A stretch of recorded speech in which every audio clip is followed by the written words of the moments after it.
Just a quick refresher, you do realize YouTube is the land of cats and homemade videos, right? Okay, I mean, it's grown to be a little bit more than that, but its origins still resonate around here. What's up, socials? Happy Social Thursday. When you post a video on YouTube, it is all about context.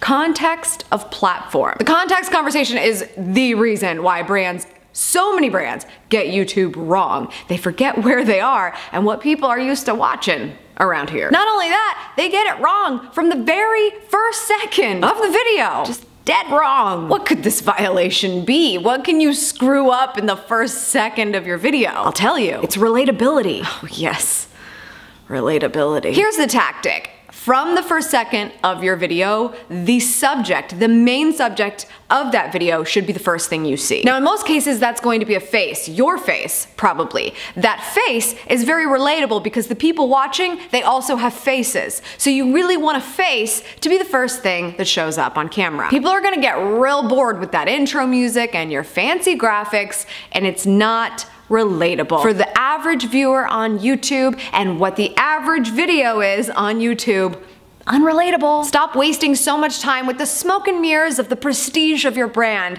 and simply talk to your customer on this platform. When you do that, that's the first step to relatability. But don't waste any time doing it or you will lose from audience retention loss. You want to come into this territory on level playing ground, and from there stand out with your amazing personality, which is why you do not waste that first second of your video with anything other than the content stated in the headline from the main subject of the video, which is probably you, your little face talking to the camera. Yeah, just dive right in. There are some other things that you can take into consideration for the perfect kickoff of a YouTube video. So I want you to go grab my tip sheet, the YouTube video intro checklist. Links in the description or in the YouTube card, depending on where you are watching this. It's just a couple of things that are going to make that video start with the most momentum that you can have, which is so important because I don't know if you know this, but YouTube just wants people to keep watching videos. So if they keep watching yours,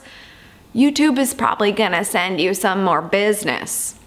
See what I'm saying? That's all for today, socials. Thank you so much for tuning in. I appreciate it as always, and I'll see you next week.